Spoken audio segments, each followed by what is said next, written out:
Good afternoon. I'd like to call the Public Works and Safety Committee meeting to order. Please stand and join me in the Pledge of Allegiance.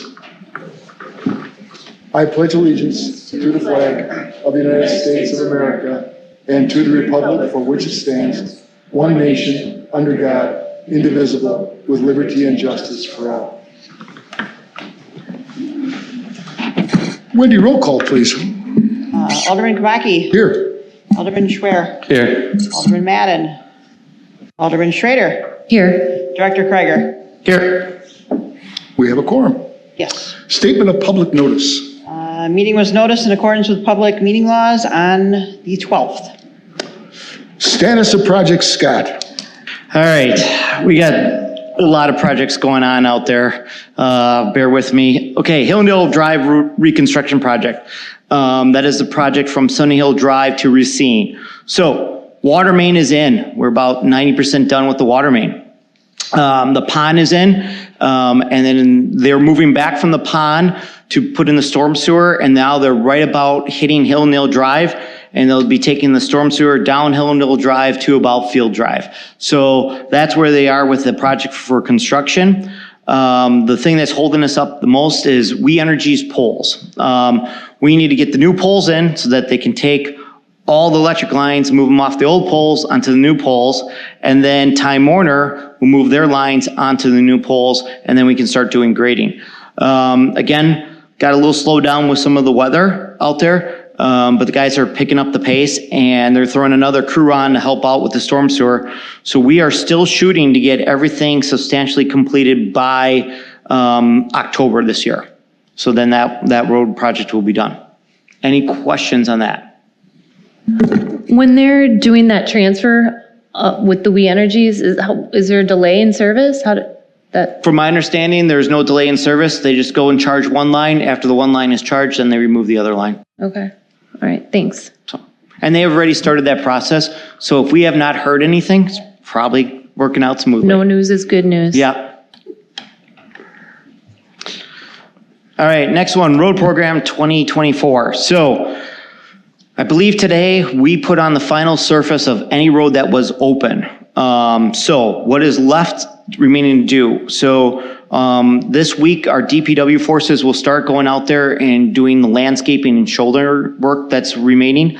Also, we're going to check through the budget, and if we have a little bit of money left over, we can do a little bit more section of the road. But we're pretty much 90% done with the road program this year already. So, and everything's turned out well. We had a couple roads where we had a little bit more excavation below subgrade, so we had to bring a lot more stone in. So we could not get through the whole entire subdivision this year. So, and that's a different topic for another time before capital, but it went pretty well this year.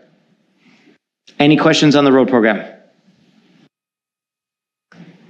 All right. New one, PPII 2425 project. So where this one is mostly located, this year we've done, this is our second round of it. This one is mostly on Lake Drive on the east side of Muskego Lake, Lake Drive, Shoebreen, Grove Street. We got about 66 homes that signed up. So what this program is our sewer goes down to MMSD, Milwaukee Metropolitan Sewer District. They take a portion of the funds that we go down there to pay for it, and this is a replacement of private property laterals. So this year the contract got signed, and we met with a pre-con with the contractors, MJ Construction. They were the ones that did the west side. All this entire area is in Alderperson Decker's area. I will be giving him a briefing afterwards, just what to expect. All the homeowners know. We've been telling them that this is coming. Letters will start going out soon with MJ Construction. We'll notify the police, so this is not a scam. This is the people that you sign up for. They are allowed to go into your home to kind of look at your lateral. We're going to start doing cammering of all the laterals. Official letters should be going out in the next couple weeks, and I will make sure to update the website. The game plan is to do investigation and camera work in the next month, and then August to September, start doing the construction on the laterals. We will not get this entire project done in 1 year because I want the roads all closed up before winter hits, because I don't want any issues with holes in the road and plowing. So it'll be a project that will last both 2024 and 2025. So, but we will get all the houses that did sign up that we are able to do. Any questions regarding this project? Thank you, Scott. Okay. Unfinished business. Discussion on the request for revising no parking signs on Ranch and Earl Drive. There was I can give you an update. Sure. Okay. All right. Update. So Alderperson Decker went out and he surveyed the neighborhood just like as you requested. All right. So he came back and I put it in the memo, and first thing that he came back for sure is he wants to still, no matter what's done, still keep on the one side of the road whatever existing parking restrictions are on there. If you're on Earl Drive, which is then the standing in the intersection, and if you show like the next picture, if you can go to that one, so on the Earl Drive, it's the south side of the road. That would be no parking at any time.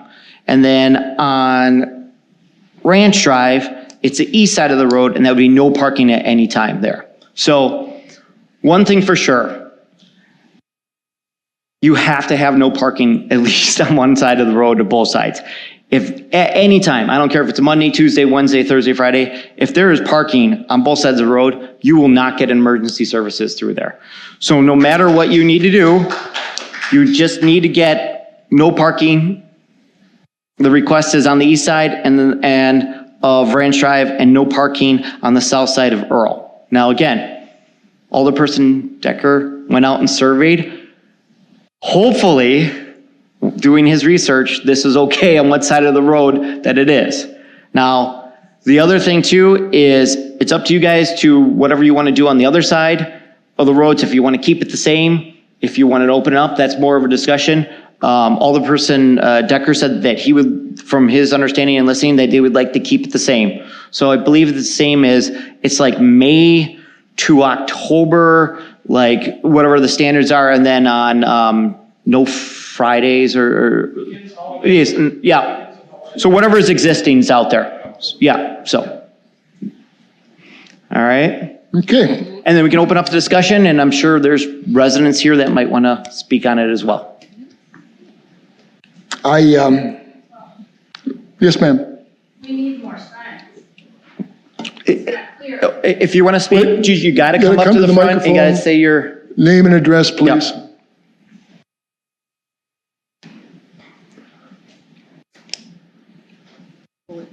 You'll have to turn it on the top, pull it towards you.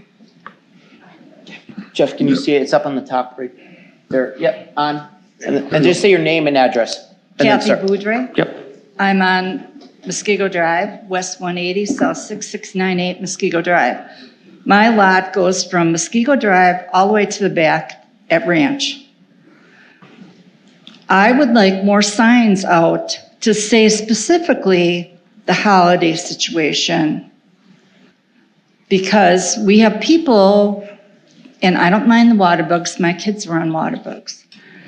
However, I do not, because my lot in the back looks really nice for parking. It's not for parking. I don't want cars there, specifically. On the Because street? then- I'm sorry, on the street or on your They private don't property? park on the street. They come on the grass. They don't even ask. They did that to all my neighbors, all of them.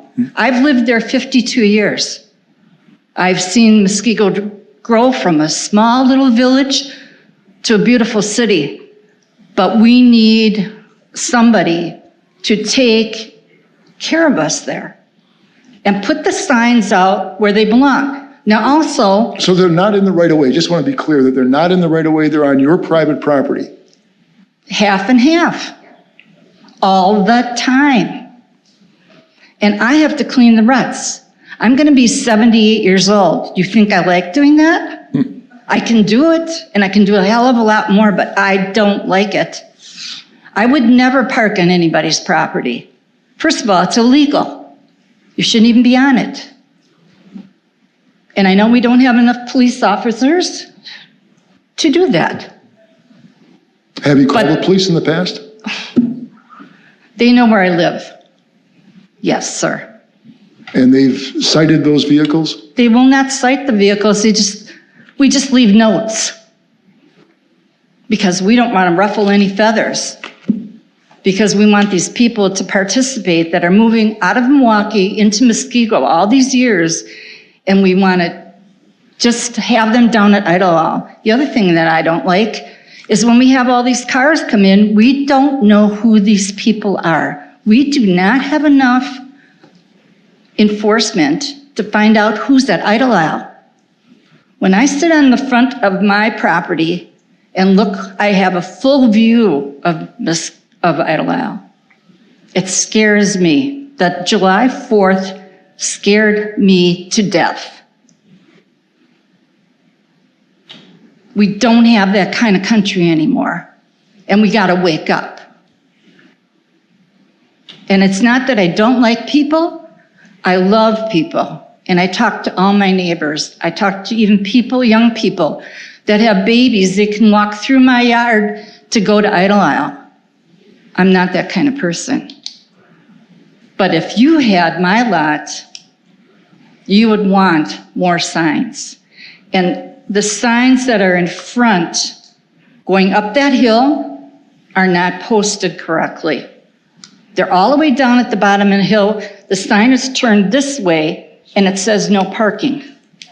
There should be no parking all the way, and there should be a sign somewhere else to dictate that, even on the other side. And there's not a sign on the other side saying no parking.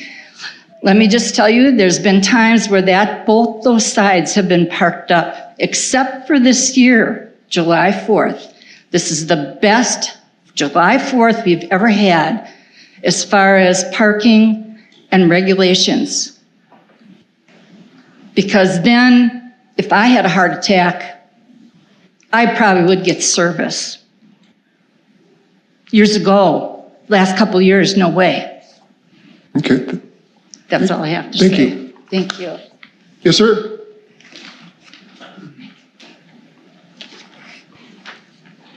My name is Rick Provost. My address is W179-6690 Ranch Drive. I'm on the corner of Earl and Ranch, right at the dead end there, the T. When they park, there should be no parking, period, on the west side of the road. When they come and they park, if they stay in the road, I can't get out of my driveway. The road's too narrow. So if they're parked across from me, I can't get out. If they're nice enough to park on my neighbor's lawn and pull in, then I might be able to get out. But when there's ever something, the water bugs are a great thing, but when they come to that show, they block me in. I can't get out. If I would have an emergency, I'm stuck in my house.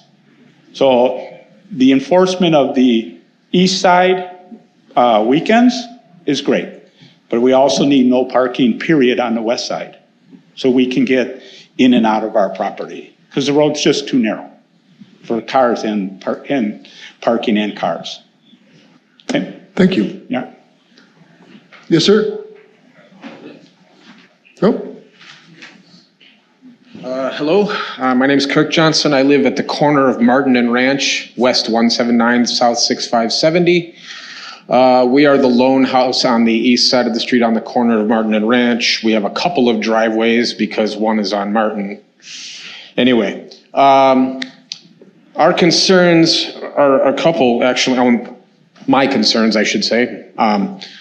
One, obviously, there's a safety issue here. We've taken video a couple of times. I drove through Park Arthur with my car, my phone on my holder, doing a video, and the parking lots in Park Arthur on a Wednesday evening while the water bugs were going on were 3/4 empty, but our streets were full of cars.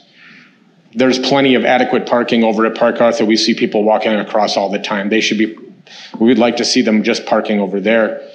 I also have concerns about our neighbors across the street. We're on the east side of the street. You're talking about making our side of the street no parking. That's great. But I'd like to see, I don't want to see our neighbors get taken advantage of where they're still getting parked on their grass and their lawns on the opposite side of the street. So I'd like ideally to see both sides of the street be the same restriction weekends and during the water bug show. And not declaring war on the water bugs here either. Like everybody else said, they're a great community resource. Obviously, they're gaining some steam because it seems like the crowds are getting bigger and bigger every year. But yeah, the safety concern is a thing. A couple of summers ago, there was a pool water delivery truck that had gotten onto ranch and was starting to go down. He realized he wasn't going to make the turn on Earl, and he started to back out.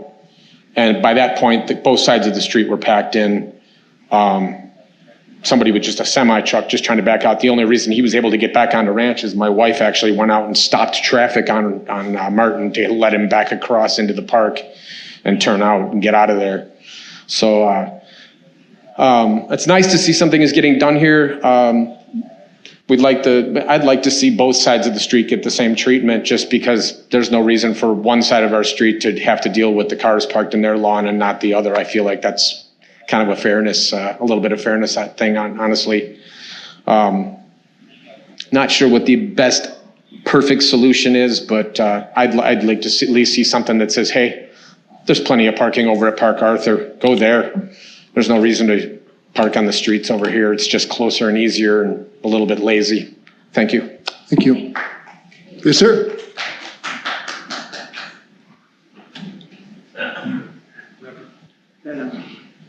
Clark Fisher. I live on Ranch Drive, West 179, South 664-1 Ranch Drive.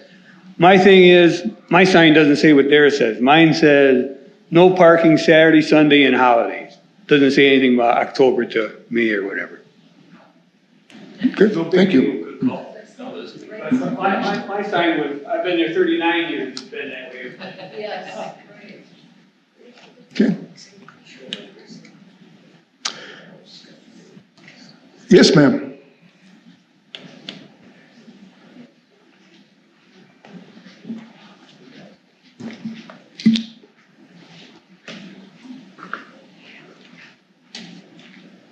Hi, my name is Linda Villock.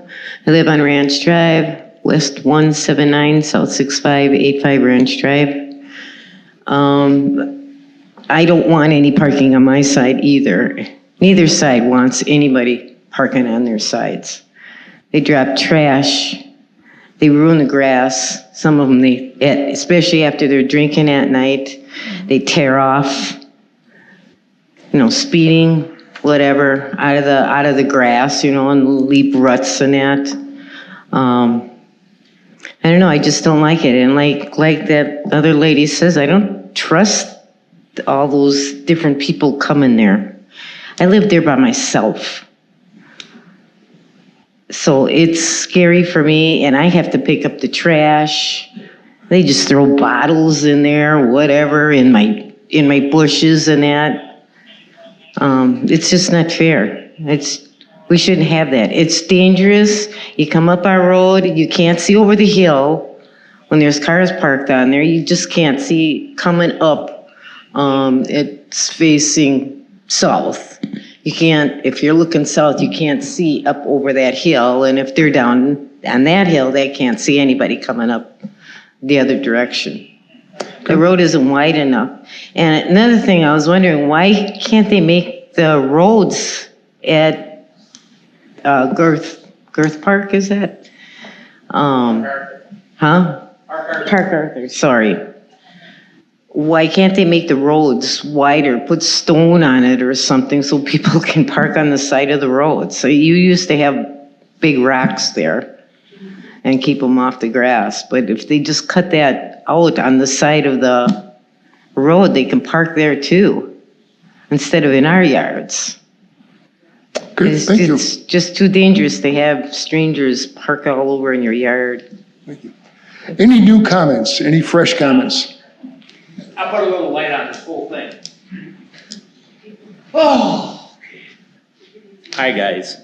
My name's James Moeller. I live on the corner of Muskego and Earl Drive, West 179, South 6700 Muskego Drive. This is all about safety, guys. The cops know it. The city knows it. When they park on both sides of the road, you can't get an ambulance down there. You can't get emergency vehicles down there. If there's a fire or whatever, accident, whatever, Are we promoting somebody to get killed on this roads over there? When this happens, everybody just does whatever they want. It's a shame. Little Muskego Lake put that overflow parking at Park Arthur for a reason. To accommodate for the people that want to go down to the lake. That's what we spent the money for at Park Arthur. To have everybody go over there so we wouldn't have this problem. Problem solved. When the park is full down at Idle, they go up to the top. When that's full, guess what? They're done. There's no more parking. Simple. That's what it was designed for. Now, if we want to go ahead and make it a little bit better as a community for the water bugs and everybody else to have this community enjoy the lake, you got that park. There's no houses up there. Park on one side of the road in that park from Martin all the way to College. You could put 100 vehicles up there on one side. Safety issues all taken care of. There's no houses up there. There's nobody that lives on that road. They can enjoy all that area and walk right down to the park. It's got a paved path all the way down to the lake. Safety. That's what we designed it for. Why don't we use it? What do you think, guys? We'll talk about it. Thank you. Hey, just a quick question. West of the Come up to the microphone, please. the original plans for Park Arthur, there was supposed to be a football field west of the archery. That is still part of the park. It's undeveloped. Am I not? That's correct. So why don't you're not developing it? You haven't put in any football fields. As far as I know, there's no plan at this moment to put in. So make it parking. It's right there.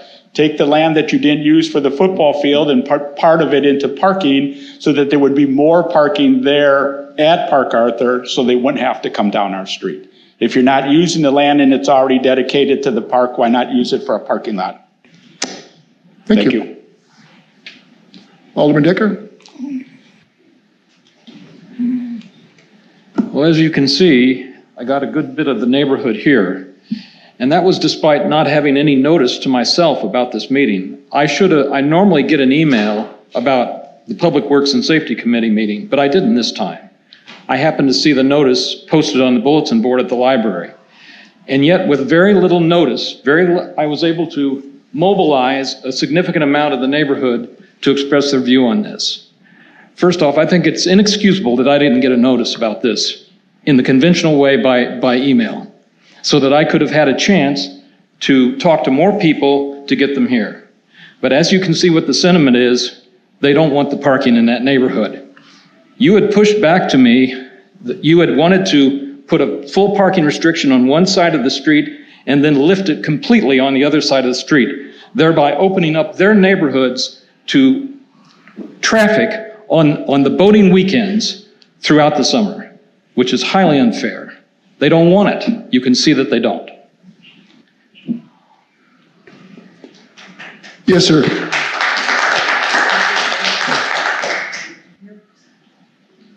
On Park Arthur, they have a sign that says idle out that way, and it's right at the entrance and sends people down Ranch instead of taking the special road and walkway you have to go down whatever the other road is. Anybody know where that is? There's a sign right out by the sign that says Park Arthur. It says like arrow that way, and it points them toward our road, which isn't the road that they should be on. Okay. Should be on our kids on Ranch. All right. I happened to take a ride through the area Saturday late morning, just to get an idea of what's happening. I found it interesting that at the end of Shoebring is access point number 5, which has no parking on either side of that road. Almost tells me we want to keep this private. If I go to the north on Lake Drive, it's a mishmash of different streets. Some streets have no parking on either side. Some streets are unrestricted. There's no semblance of order or anything going through the area. I totally agree that there should be no parking at least on one side of both Ranch and Earl. It makes no sense. It's a narrow road. The problem that we have in some areas is that we live next to a very popular area, a very popular park, a very popular lake, but we don't want any traffic to go to that lake. When I was there on Saturday morning, I looked at the parking at Idle Isle. It was completely full. I went over to Park Arthur. There were 3 spots left. In fact, at Idle Isle, there was a family unloading their van, and I'm assuming they were going to go back to Park Arthur to capture one of those remaining spots. So there just isn't the parking that's available. To park to the west side of that, to Park Arthur, it's quite a hike for a young family to get there, but that's neither here nor there. So as far as I'm concerned, just looking at the whole situation, looking at the various streets that are located there, I would like to see no parking on the south side of Earl and on the east side of Ranch, but no restrictions on the other sides. I can't get out of my driveway. You cannot do that. We don't want Don't that. live there. No parking. Other comments from the committee? This is just not right. Some guy did a U-turn in my front yard with his boat one day, and ripped up my whole lawn. With his truck and his boat, did a U-turn in my front lawn one morning. You'll have to come up to the microphone if you want to make some comments. Go ahead, Rick. Yeah. I spend hundreds and hundreds and hundreds of dollars on my lawn. I'm very particular about my lawn. I take very good care of it. Some joker came down with his boat and did a U-turn in my front yard with his truck and his boat all over my grass. Ripped it all up. Didn't care that I spend time and money on it. I don't want these people coming down the road. They have other places to park. That piece of land next to that archery lane is no farther away than the one that you have there now. It's 5 feet. It's all uncut land. You haven't touched it. You can easily build a parking lot there that runs right into the one that's there. They're 25 feet apart or so. There's no reason you're not developing it. Use it for a parking lot because I don't want people doing U-turns in my front yard. And I don't want to have to sit in my house because that road that you're allowing the parking on is adjacent right across from my driveway. It's his property. They park on his lawn. If they park on his lawn, I can get out. If they park in the street like they should, I can't get on my driveway. The street's not wide enough. You're purposely blocking me in. And like he said, I'm no spring chicken. If I have a heart attack, I'm going to lay there and die because the ambulance is never going to get to me. I mean, that's on you guys then. But there's plenty of places to build a parking lot if you do it, and it's not that costly.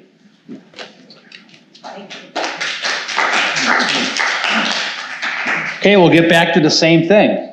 Why are we not listening to what we built? We added more parking down at Idle Isle. We built the overflow parking up at the park. Okay?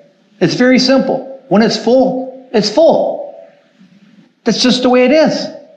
You go out to McGuanago, it's full. You go to Beulah, you go to East Troy. East Troy's full, you go to Walworth. Just the way it is. It's safety. If that's what we're looking at, if we can't, as a community, be safe, what are we doing? We're hurting ourselves. It ain't fair to you guys, the police officers, or anybody that lives in this town. There's more than enough parking. When it's full, that's it.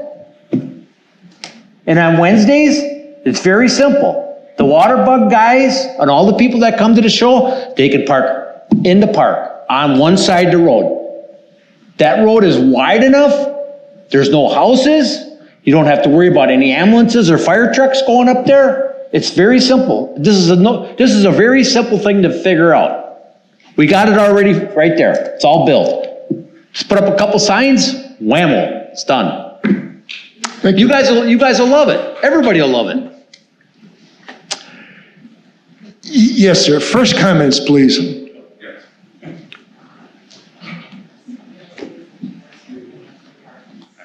Bill Jens, I live on Ranch Drive, West 179, 6636 Ranch Drive.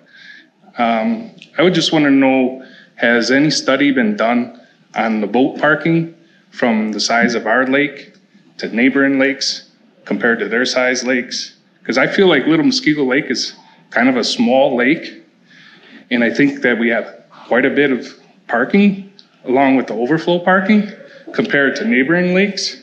And I think it's a safety concern of myself and my kids when we're out on the lake because it gets kind of crowded. So I just want to know. Ma'am, excuse me, I have to leave the door open. Yes. So I was just wondering if there was ever going to be a study looked into how much parking should be available, not how much parking can we provide, how much should be available. You know, that's my only concern. Okay, thank you. Other comments from the committee? Yes. One more thing, there is a stretch, as you know, of, that's just beyond, that's on Muskego Drive, just beyond Idle Isle to Martin, where it has the parking restriction that we were asking for, and that is the holiday weekend ban from May 1st to October 1st on one side and the no parking at all on the other side. So there's precedent for that. That's at least what we would like here in this neighborhood for Ranch and Earl. Okay, thank you. Hello again. Kirk Johnson, West 179, South 6570, Ranch Drive. Again, a couple of things I forgot. One of the things was, well, we don't seem to really, the problem we thought we were addressing was basically just our parking on Ranch and Earl Drive. That problem doesn't exist on the weekends. And maybe there's not enough parking for the boating on the weekends and the boat crowds and all of that. But I've never seen that overflow onto our street. Our primary concern has been what's been happening on Wednesday nights, because that's it seems to be a small gap in the enforcement here, or the gap in the regulation of it, because the problem doesn't exist on Saturdays and Sundays or even Friday evenings. It's just on Wednesdays when that signage no longer tells people they cannot park on our street, and all of a sudden, oh, it's fair game. And why would somebody park at the park when they can park on a street? Because it's closer. We're not overflow. We're first option. And all those empty spots at Park Arthur are not being used. I feel like on Wednesday nights, based on what I've seen, there is enough parking at Park Arthur to accommodate that. 3/4 empty lots in both, by both baseball diamonds, just on Wednesdays. The weekends, there's always softball, baseball, whatever. So it's full in there. I get it. But the problem we are really talking about here is just the amount of cars that are piling up on our street on Wednesday evenings during the summer season. Also, the signage has kind of been bounced around a little bit. I'm not familiar with what's going on Muskego, but I feel like our street, actually, we've got so many signs, it's almost unsightly.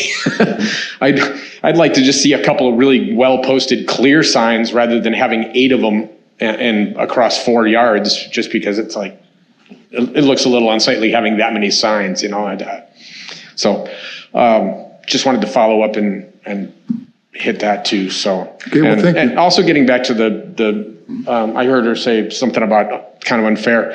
I also agree with that. I think having different restrictions on each side of the street, basically, well, now everybody's parking on those people's yard instead of our yard. I don't want to feel like it's a us versus them situation.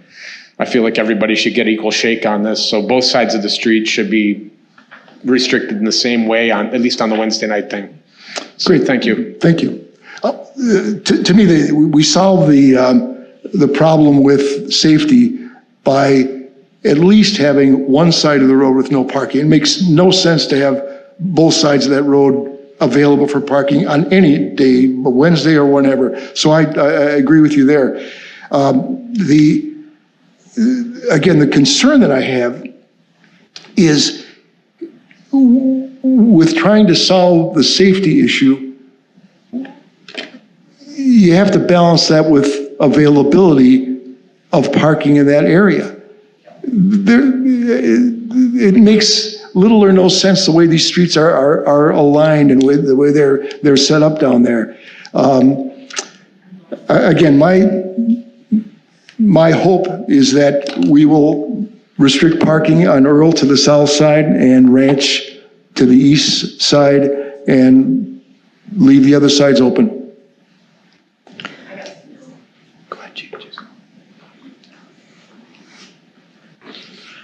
Nancy Moeller, West 179, South 6700 Muskego Drive.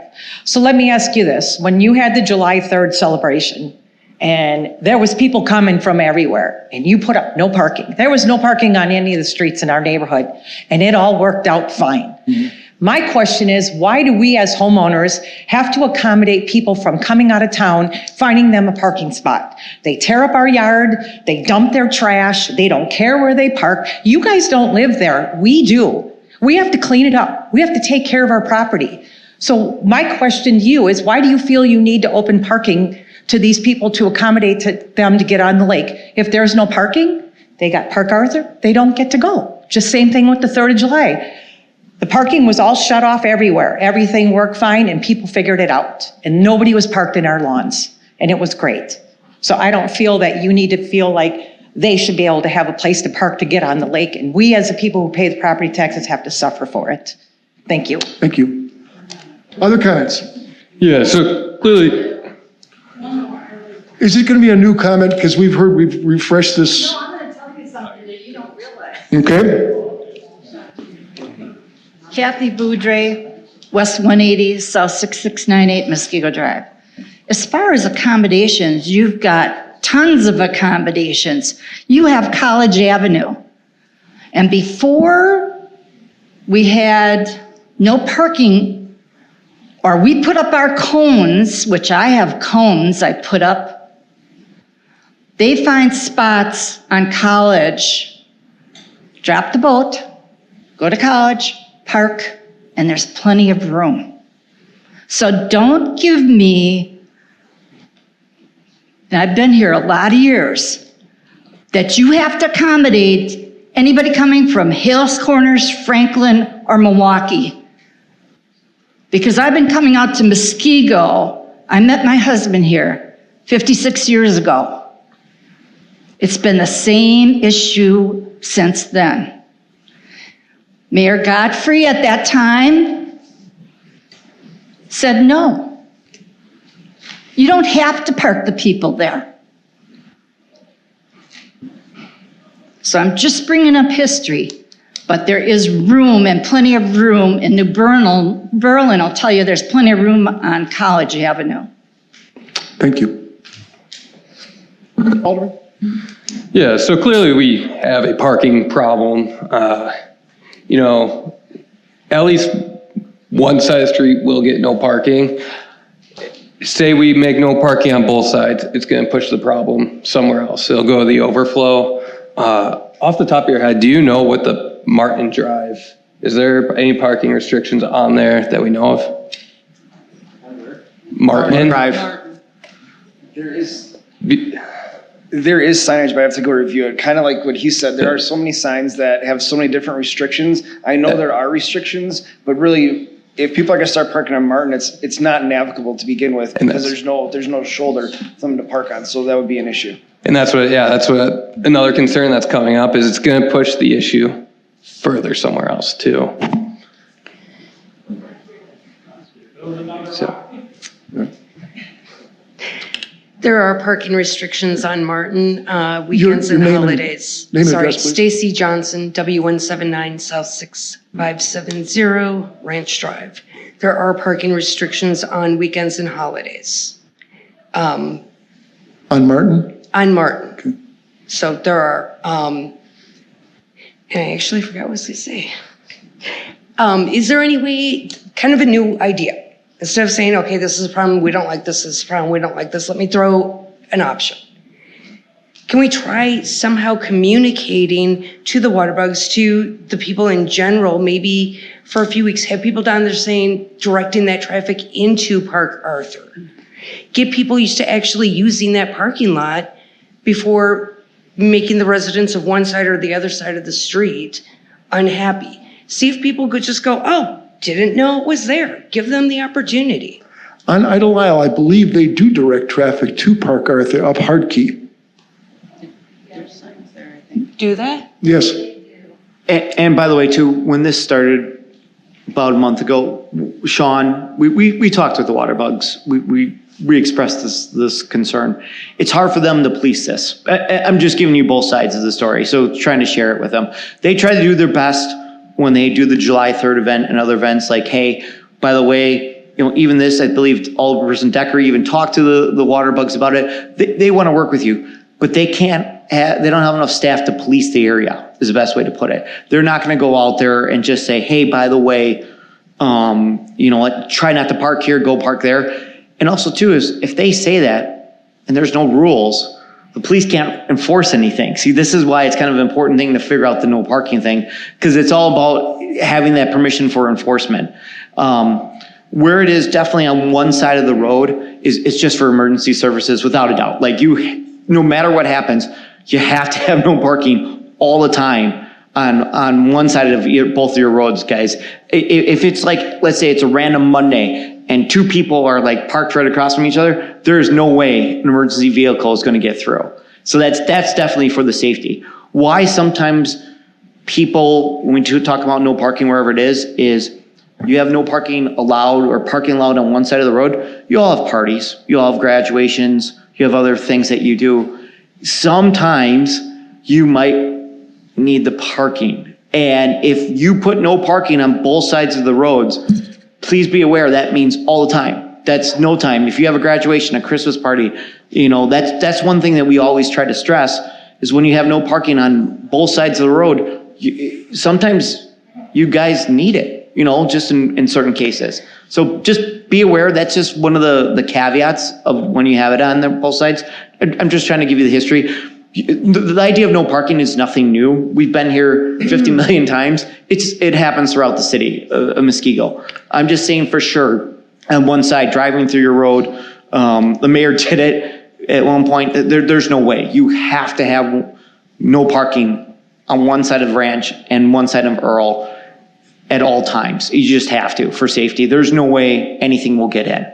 So. In regards to people having parties and things like that, we have an annual cookout at our house every year that draws over 40 people from 3 states. They park at Park Arthur and walk to our house. Why can't the people going to the Waterbug show do that? Okay, Scott, that's my question is, why can't we have, just trying to gather this all in, it sounds like Wednesday is really the issue. Why can't it be a sign that says no parking on Wednesdays on either side of the road, on both of those streets, and directing people to park for the water bugs up at Park Arthur? It's got to be, you got to have a no parking on one side of the road. You have to have a no parking on one side of the road. One side of the road has to be no parking. I said both sides of the road. No parking on Wednesdays. No. One has to be full-time. Full-time. You need it full-time on one side of the road. You can do whatever you want on the other side of the road if you want to keep it where it is and add Wednesdays, but one side of that road has to be no parking anytime. Why? Right. Because I'm letting you know, even if it's a Monday night and you have parking on both sides of your roads, you cannot get an emergency vehicle through there. You have to have one side of the road has to be no parking. Well, I used to and then you guys can decide what you want to do on the other side. But like from a safety standpoint, I can tell you won't get a fire. For fairness, I used to live on the east side. You couldn't park. It was odd and even sides. One day was odd day one side, even day one side. Then you got fairness to both sides, and then just no parking on Wednesdays. So you could switch off odd and even days on the different sides. And I mean, again, on the east side in Bayview, areas where I lived, there's no parking. People don't have garages. They don't have driveways. This is what we did. We don't, and I'm going to speak for the police, they do not have the manpower to be going out there and checking if someone's parking on one side of the road or the other side of the road. Well, if somebody calls it in, they go out and I'm trying to be fair to both sides, because it doesn't sound like these residents want one side or the other to have favoritism. I get that. So if it's odd even, and then it's no Wednesdays, and I think eventually people get the hint, and they are not parking in those spots. And if the police are enforcing it when they get a call and ticketing and or towing, the word gets out. Odd even is way too confusing. People don't know if it's the day before or the day after. We're educated in this community. I grew up in I think Bayview we're myself. educated enough to know if it's the odd or even day. I know it's a problem in Bayview. I grew up there.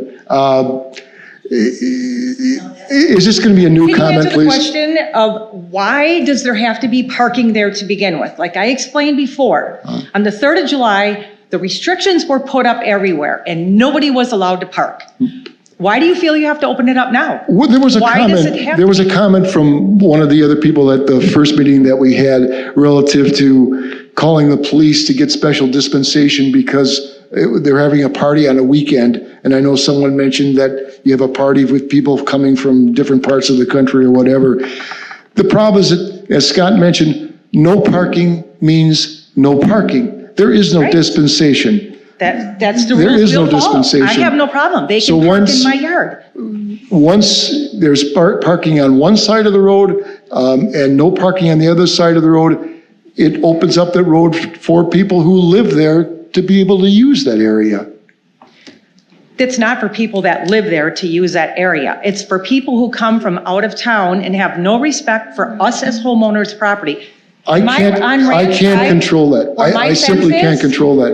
Are All there they any, do is park the grass. are there any new comments before the committee makes a decision? You're not listening to the point of the homeowners, and it's not fair to us. There should be no parking, period. Are there any new comments before? Yes.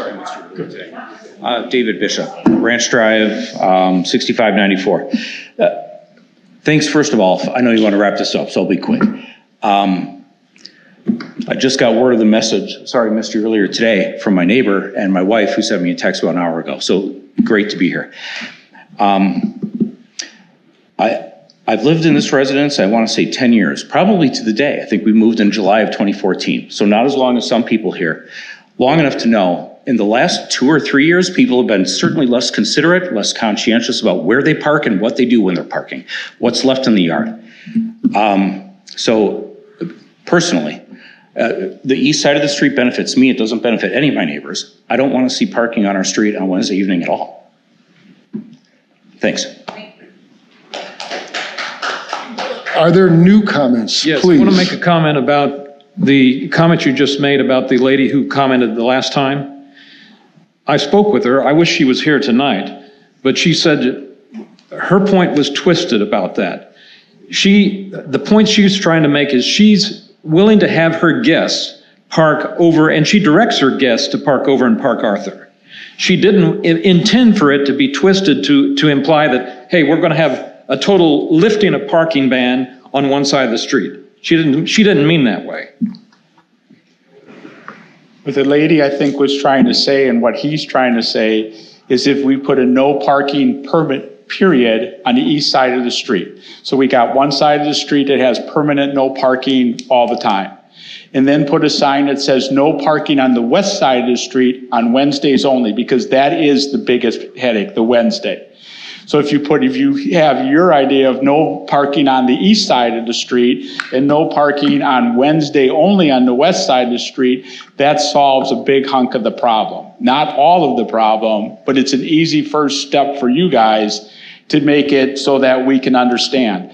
And then from his point, if you're saying that there are people parking on our lawns and we call the police, all they're going to get is a note, that's wrong. If they're breaking the law by parking on my lawn, then you better write them a ticket. And I didn't make that comment, and I understood. But if we do get a complaint, we are going to come out, investigate, and take enforcement action or try and get compliance. Okay. We're not going to leave a note on a car and Okay. say, don't park here. That's not our practice whatsoever. Okay, I'm good with that. If they park on my lawn and I call you, then you will react to it, right? Okay. I mean, it sounds like a simple solution to this whole problem right here. Thank you. Is there a recommendation from the committee? Have we heard anyone in favor of parking on the other side? I'm sorry? Have we heard of anyone that wants parking on their side? Everyone says no parking, is from what I heard tonight. Is that correct? Yes. Why don't we just recommend no parking and be done? On both sides? On both sides. Why don't we just recommend that? Yeah. Yep, you certainly can make that motion. So.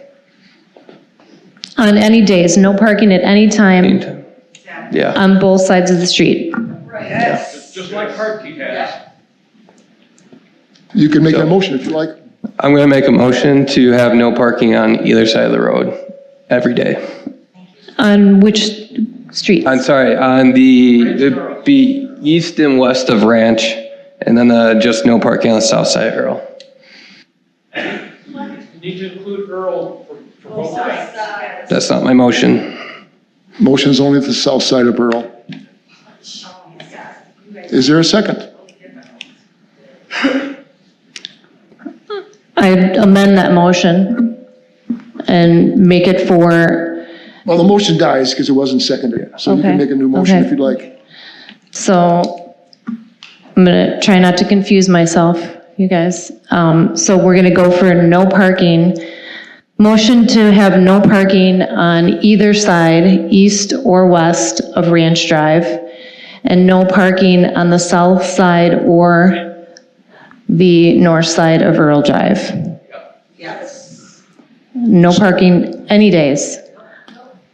I'll second that. Okay, motion's been made and seconded. All those in favor? Aye. Aye. Opposed? Opposed. Thank you. Motion passes. Wait, guys, I gotta let you know, this still has to go to Common Council, okay? It'd be the next one if I could get it on, so hopefully that'd be July 23rd, I wanna say? Or wait, is that what? Last one just got canceled. Next Tuesday. Let's see here, hold on one second. Next Tuesday. Next Tuesday.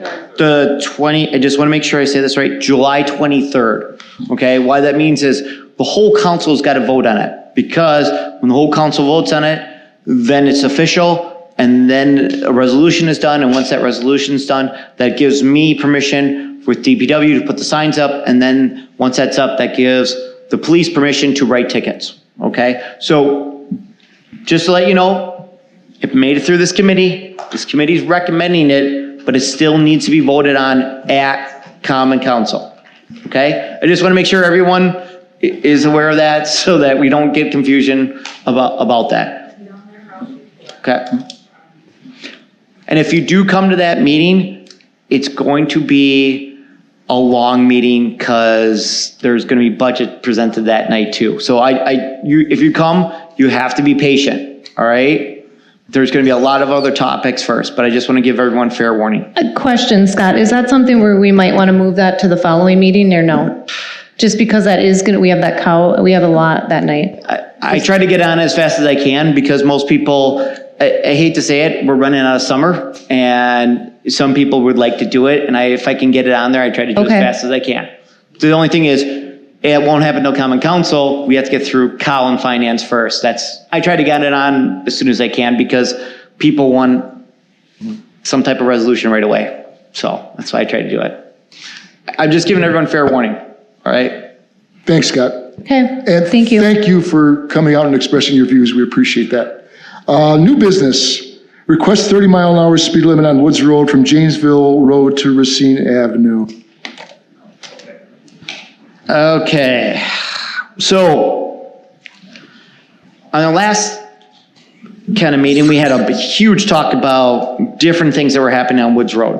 All right, so since that last meeting, I hope you guys were able to drive out there along Woods Road, and we did some really, we were able to do some things that, for example, install double sign curve chevrons along the curve. So on both sides, you now have that. We were able to do trim trees that are blocking signs or in line of sight in critical areas. Excuse us. A little courtesy, please. A little courtesy. Thank you. We are also then able to install 2 speed limit signs that indicate your speed that are flashing out there. So those are the 3 things that we were able to do since the last meeting, just FYI, okay? And then currently, The police either started today or they will be starting to do a new study of Woods Road for a speed study based off the fact of these new items are out there. And then the police are working with the post office to try to move mailboxes to the north side of the road so that people don't walk across the street to get the mail. So, pretty simple thing. You would think it'd be easy to do, but it's been kind of a challenge with the post office to do that. Is that correct? Federal government. Yes. So we're still working through that process to do that, but those are like some of the things that we were done. So, besides all that, it was asked still if we could reduce the speed limit of 30 miles on Woods Road from Janesville to Racine. Okay. So now I get to put on my like weird engineering hat and I pull out and I wrote a lot of things that were actually I taken from different standards of how we look at things. And this is done by a lot of smart engineers, and they kind of look at this and why we look at how we define what speed limits are. Okay. So, let's just get to the excerpts of the WisDOT traffic and engineering study. So, it's been found that motorists are generally capable of determining the driving speed that is reasonable for prevailing road and traffic conditions, unless there are some roadway conditions that they are unaware of or which are not readily apparent, and that the majority will substantially adjust their speed accordingly. The 85th percentile speed has been found to be best represented this perceived reasonable speed. Okay, so what does that mean? So when you do a speed study, there's a couple data points that are given to us. One of the data points is the speed limit, the 85th percentile, then the 50th percentile, and the 10-mile pace interval. So for the last speed study that was done, I believe this is April of 2024, that speed limit, and this was passed out at the last meeting, the speed limit is 35, the 85th percentile is 42. Just to let everyone know.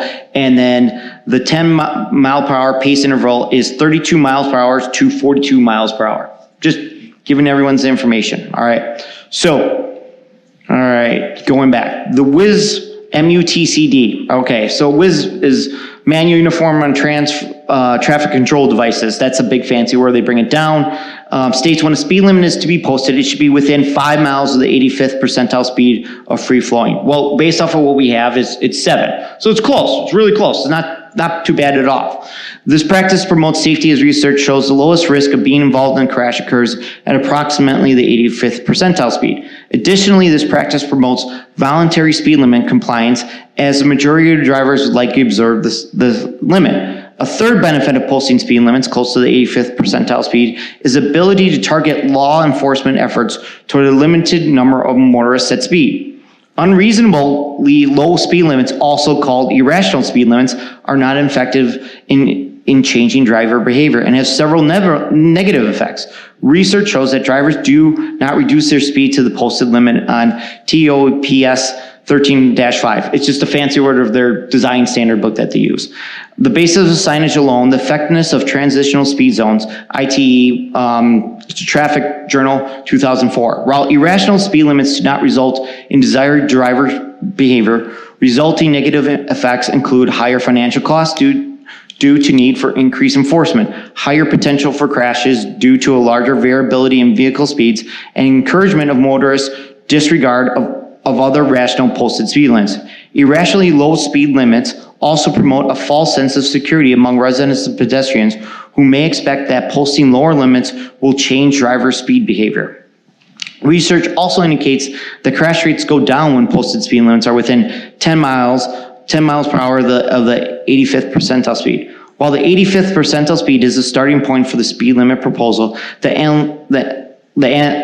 analysts should consider a full range of factors when developing the recommendation. The 10-mile pace is another variable tool when considering the speed limit recommendation. All right, a normal distribution curve would include approximately 70% of observed vehicles within the pace, with approximately 15% of observed vehicles below the pace and 15% observed vehicles above the pace. Typically, the 85th percentile speed is at or near the upper limit of the 10-mile-per-hour pace. So let's go back to the design speed study. It is, the pace area is 32 miles per hour to 42 miles per hour. So we're right in there, okay? Driving environment is the main influence on motorist speed. Several factors contribute to the driving environment, including design, location within urban or rural areas, characteristics of traffic surrounding land use and access along the roadway, pavement condition, on-street parking, bicycle and pedestrian activity levels, and levels of snow, ice removal, and also contribute to the driving environment or roadway context. WISDOT MUTCD 2B.13 recommends conducting a study to reevaluate non-statutory speed limits on segments of roadways that have undergone significant changes since the last review. Okay, we could say, in this case, we have done a couple major things which I think will help out. Changes to the regulatory speed limit should not be used to correct spot safety or operational problems when it be more appropriate to use an advisory speed limit plaque with a warning sign, similar to what we did just recently, just let everyone know. Additionally, regulatory speed limit changes should not be used to address concerns with noise or specialty vehicles. Contrary to popular belief, lower speed limits not necessarily improve safety. The more uniform the speeds of vehicles in a traffic stream, the less chance there is for conflict and crashes. Posting speed limits lower or higher than what most drivers are traveling produces two distinct groups of drivers: those attempting to observe the speed limit and those driving at a speed they feel is reasonable and prudent. These differences in speeds can result in increased crashes due to tailgating, improper passing, reckless driving, and weaving from lane to lane. Okay, so kind of got nerdy on you, did a lot of engineering. I just pulled out what we use for design, so based off of design studies, because now we're really focused on this, dropping this speed limit in there, okay? So based off of, at least for sure, we went out there, we did a lot of good things, and we're still doing good things if we can get the mailboxes to the other side. We're hoping to get a new speed study out there. We're working on it. We just couldn't get it done in time for this meeting. I hope, and a lot of people hope, that you see some changes out there, and hopefully no one steals these signs. We have a better way to protect these signs, and I hope also the chevrons, I think, indicate more that there is a curve there that there never was before. So that's, April study was done before the chevrons were up? It was April 2024, yes. It was all done before all this stuff. Gotcha. So, but this was a new thing that was brought back. So now I kind of focus just on the 30 mile per hour speed limit. And I'm trying to just base it mostly on just what we do as engineers. Again, a lot of technical terms.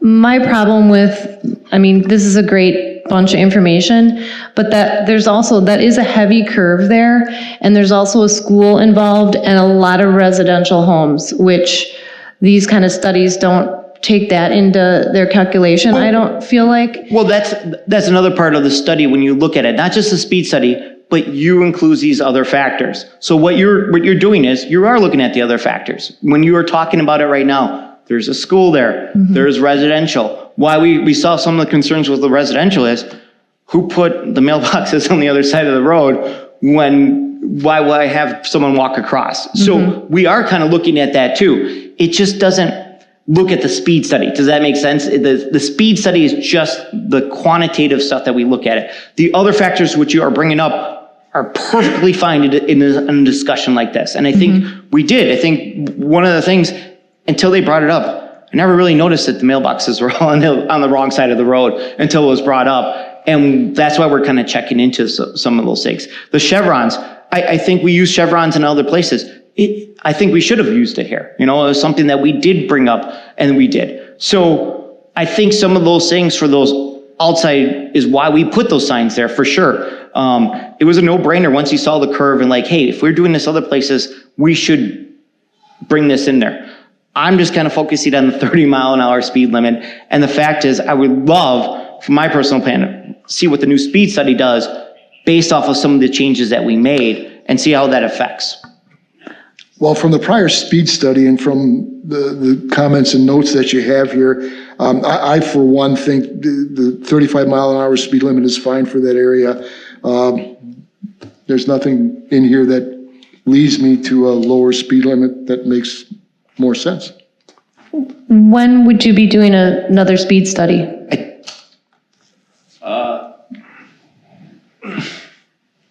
Do I need Jeff Sartori's community resource officer, but I think everybody back there knows already. So we can get the speed study started. We have 2 radar data trackers. They were both being previously used as of last week. I usually give them 48 hours to charge, so I gave them the weekend. I'm going to try and get them out this evening yet. The speed study that we're referencing from April, the radar data tracker was placed at the entrance exit to Plum Creek on Woods at Bending Bray, I believe I put. It was facing north. I mean, it catches traffic coming from both directions. Since I have the 2, my plan was to put one back in that location and then also put one on Woods closer to the other entrance of the Plum Creek subdivision so that we have numbers from both directions, or I guess both locations, just to see if people coming in and out of the curve in one area is a higher rate of speed than the other. The other point that I wanted to make was the accidents that were occurring on the curve, which, if my memory serves me correct, there was 4, maybe 5 of them, but they all involved operators of vehicles that were under the influence of alcohol, drugs, or both. I think, again, I'm not negating the fact that the chevrons are a great idea, because they are a great idea. I'm glad that we were able to get 2 new signs out there. I just don't know if lowering the speed limit specifically is going to prevent people from running into things, when it seems to be the primary problem is that they're driving intoxicated. That's what's causing the crashes. I'll say there's a caveat to that, because there has been a number of hit and run incidents where we haven't found the suspect. So we don't know if they were impaired or not, and they are the ones taking out the mailboxes, which leads me to another point. The only mailboxes that we're requesting the post office to move are from the curve, basically east to Racine Avenue. If anybody knows where George Henneberry's property is, it'd be from basically his house east to Racine Avenue. There's a large number of mailboxes that are on the south side of Woods. Those we're requesting to have moved to the north side. Those are the only mailboxes we're looking at having moved. Nothing further through the curve, and then the north-south portion of Woods there, so. Thank you. Yes. And then Alderman, in reference to the school, there is a school zone speed limit there as well, so that's already significantly dropped, so that doesn't really impact the school as well, because there's already that school zone being enforced, so that school zone slowdown. Is there a motion? Can I say something? Sure, certainly. Sylvia Enerson, I live on Woods Road. Thank you very much to Scott, to Debbie, to Jeff, and to Steve for all your help. I truly appreciate all the changes that have been done. I hope it's going to work. I really do. Can we do the speed study when school starts? Because I don't think right now there's no kids driving fast, and it's a Russian roulette when you go to the park, when you walk, when kids get on a bus, people don't stop. It's for my daughter's safety. So that's my main concern. The accidents that have happened that are drinking and driving people do happen at night. So I don't know if we can I can even purchase those, like on Amazon, flashing clip-ons, blinking lights so people can see it more because it's so dark there. So it's more visible, We've had garbage cans, we've had mailboxes taken out during the day a lot of time because people just go too fast. So I don't want to make your life difficult. I just want to make my kid that goes on a bus. I had 3 that went on a bus, and we had numerous accidents there and numerous mailboxes taken out. So I just want that corner to be safe. My also concern is walking to the park. I would love to have a sidewalk. It seems like it's a no-no for everybody. Many people on this committee that they don't want to have people walking to the park. There's no crosswalk to the Plum Creek entrance on either sides to cross safely. People don't stop. And for me that I live on that corner, if I go left or right, it's not safe. So thank you. But I truly appreciate the signs, all the work you have done. I really do. Thank you. Yes, ma'am.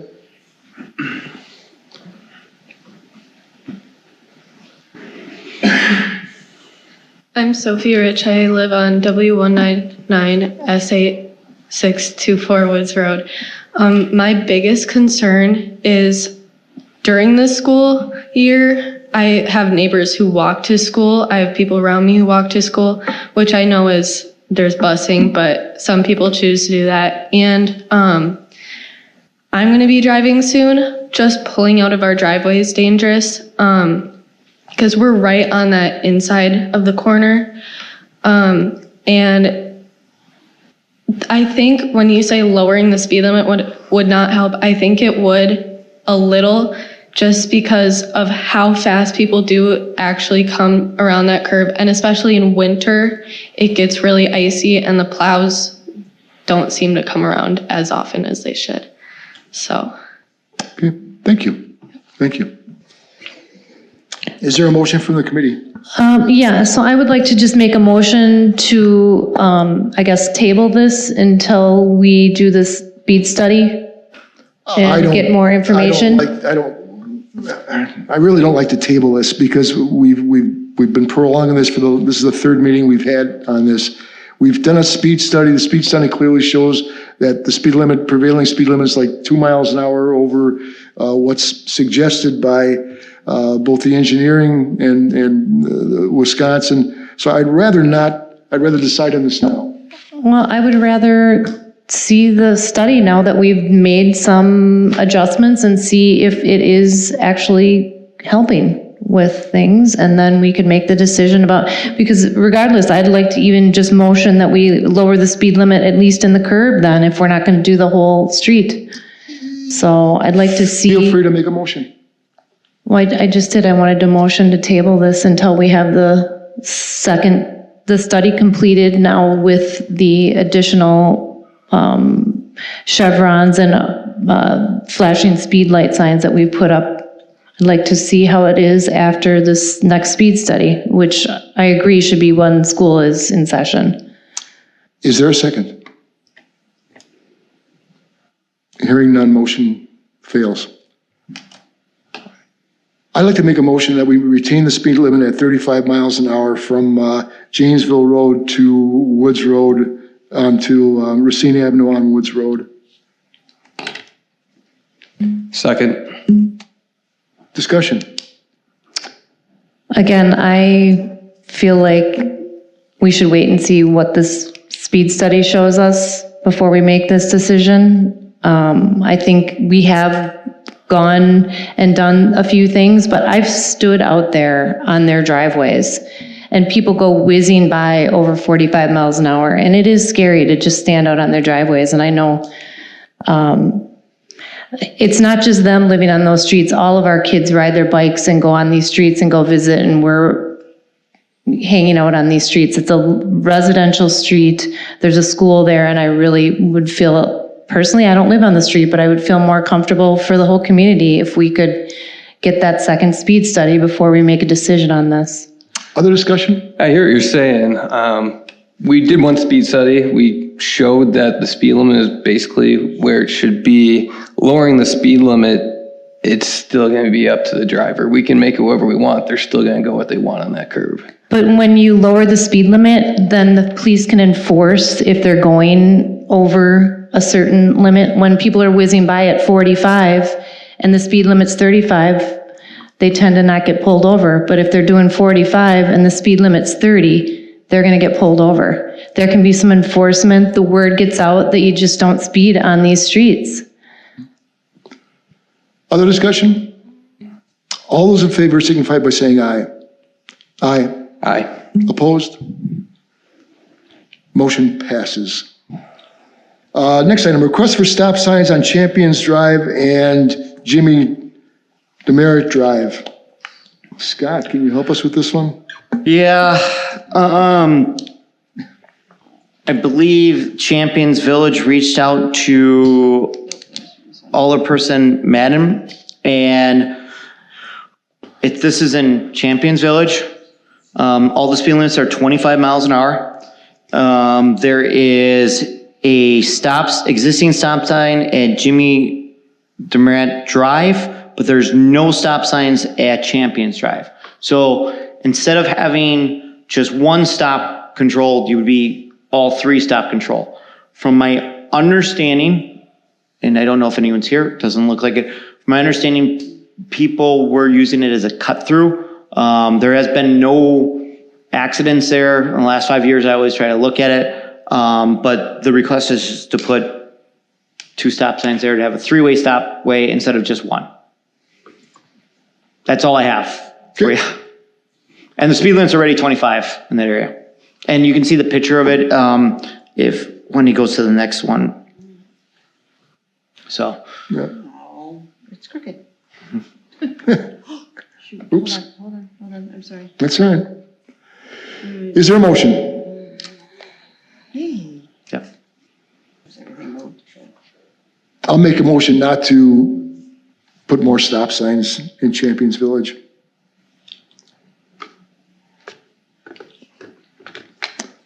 Motion goes nowhere. Other discussion? I drove through that area. Yeah, you got one side of stop sign, I've used it for a cut through too personally, and yeah, cars can come zipping past through there. So I guess I'll motion to add the 2 stop signs there to at least slow traffic and create a 3-way controlled stop area. Is there a second? That motion's, I'll second it. Sorry. further discussion. All those in favor of putting additional stop signs in that area signify by saying aye. Aye. Aye. Opposed? I'm opposed. All right, And that will go again July 23rd. there we go. Just to let everyone know. Yep. Okay, new business. There is no new business. Communications and miscellaneous business authorized by law. There is none. Is there a motion to adjourn? Motion to adjourn. Second. Discussion? Second? All those in favor? Aye. Aye. Opposed? We are adjourned.